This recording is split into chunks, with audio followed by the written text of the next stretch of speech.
Ha! It's your boy, Momo. Alright, we gonna go for that. That's what we gonna do. That's how we gonna do this. This is how we're gonna do this. And if you don't like it, that's okay. You can just scroll to the next video. Thanks.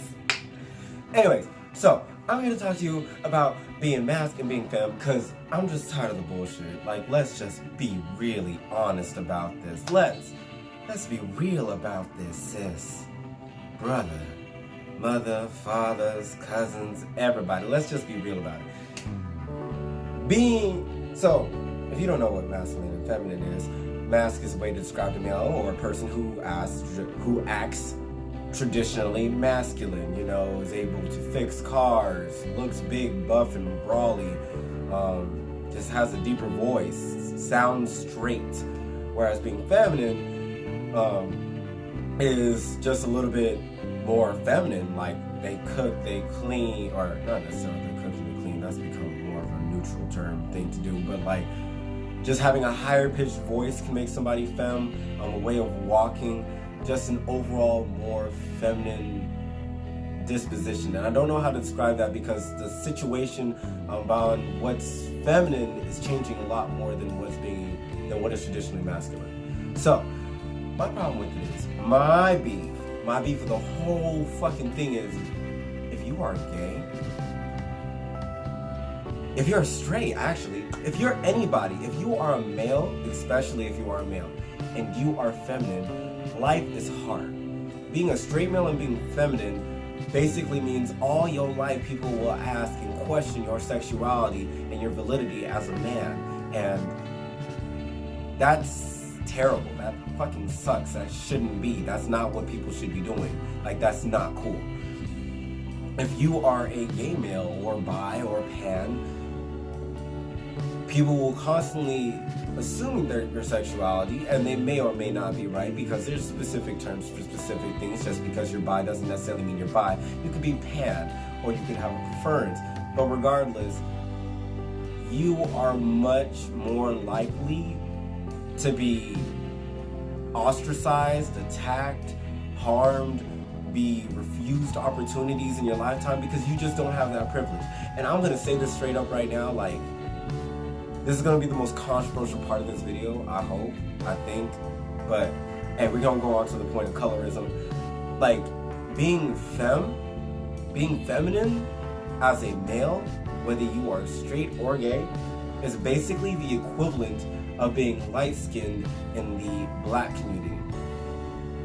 And if you don't believe in colorism, again, you can go to the next video and call it a fucking night. You don't have to listen to this conversation because you don't want to have it, and that's cool. You can stay in your lane, but I'm just trying to educate. But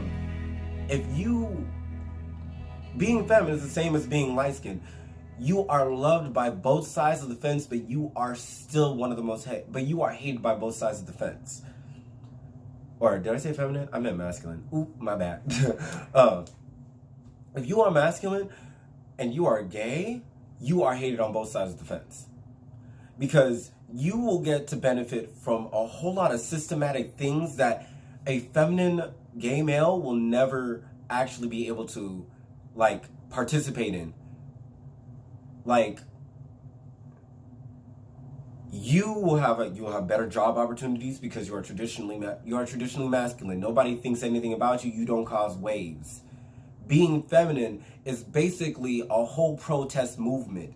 Like, just the fact that you have a higher pitched voice, or you have a different way of walking or talking, or the fact that you associate more with women than you do with men, or you have more traditionally feminine traits than most male counterparts. That's going to make you different. It's going to make you an outlier, and that in and of itself will make you a whole radical movement. Being gay, being feminine should not be a radical movement because it's not necessarily something you try to do. Now, there are ways to try being more feminine. There are ways to be radically feminine. There are ways to be over and out just feminine, and that's perfectly fine. It should be perfectly fine. But if you are somebody who at the core of your being is just more feminine, more soft-spoken, more sensitive, just is not traditionally masculine, that person trying to be masculine, I'm trying to say that person because the person in this video might not be that person, or the person watching this, but that person who is just at the core of their being not very masculine will pay a hefty price for their mental health and their safety, because they will have to learn how to navigate certain kind of venues and streets and places differently. Me, as a black male, being more feminine, if I walk through the hood, I gotta walk different. I gotta talk different. I lower my voice. I try not to be Jesus. And it's sad. It's terrible. Like, it's basically like wearing sin on your sleeve. Being feminine is like wearing sin on your sleeve from a Christian standpoint, and we're not really going into that, but it's just like you will be treated just for your existence as a whole, and it sucks. And then if you are darker skinned and you are feminine, you are against the grain, it's so much worse. But that's a video for another day. We can talk about that another day and the statistics and facts about that. But that's not the race we're running today, Jean. That's not her. But yeah, it sucks. It destroys people's mental health, and the LGBTQ, and if you want to add all those other letters, you can add those other letters, but for the sake of this video and the sake of my time, it's LGBTQ.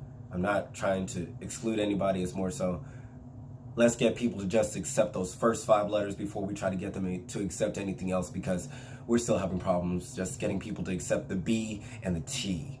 So, actually, and the G. The L, they're making movements on their own. I can't speak for their part. I can't speak from that experience. I can't speak their experience. And I don't know how it feels to be them. But I definitely know for the B, the G, and the T. Oof. But yes, it's a lot harder, or being feminine is a whole movement that you don't get to choose to be a part of unless that's who you are, unless that's not who you are as a person. Traditionally, it is people who are of more feminine roles and traits that have been a part of all the biggest social movements in America. Between fucking Stonewall, the Civil Rights Movement, Martin Luther King's right-hand man was actually a gay male who has been basically isolated from history, being completely forgotten about for the most part because he was a gay male. And more than likely, he was probably more towards the center, if not feminine. I have not done my research on him, and I will make sure to do that. And we'll address it again in another video, because if you're here and you're still here, we can talk more about this. But I'm gonna try to wrap this up real quick. What I'm saying is, as a community, the LGBT community needs to talk about how it treats people who are against the grain, especially femmes. Because we can just try to get that one big overarching divisor, then we can do so much more for everybody. Because there is a little gay boy who doesn't understand himself or the community that he's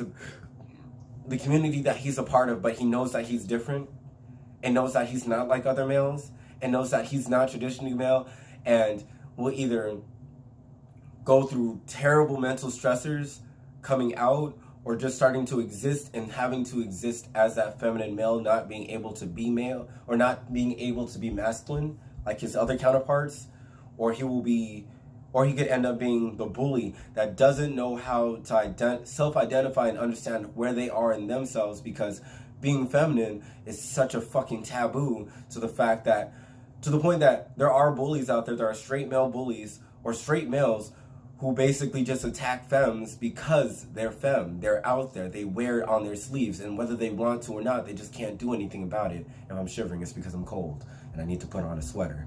It's that time of the year again, cuffing season. Be careful.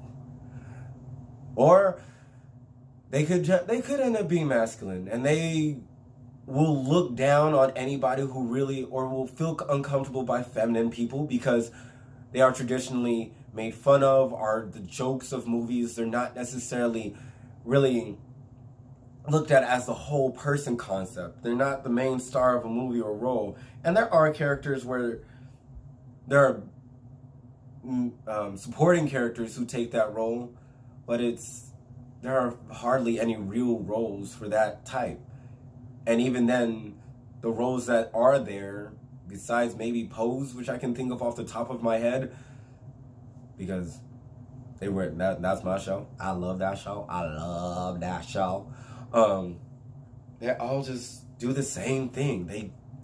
They kind of just make them into the sassy gay character that, like, it's great for the female, but makes all the males around them feel slightly uncomfortable, and they don't really get time to, like, really be developed. They don't get developed. They get a love arc where all of a sudden they end up with a person that you didn't think was gay, but is apparently, and it's just like, that's great and all, like, yay, media, but we deserve to be developed. Like, even if, no, I'm not going to go into it because we're running out of time. I was trying to keep this under 10 minutes, and we didn't do that. But, hey, thank you for watching my YouTube video. I will try to make more content. If you like it, like and subscribe. If you don't like it, move on. Go on. I don't even know why you're still here. And may the Lord bless you with, or may the universe bless you. Let me make this for everybody. May the universe bless you with all the good fortune that there is to be had.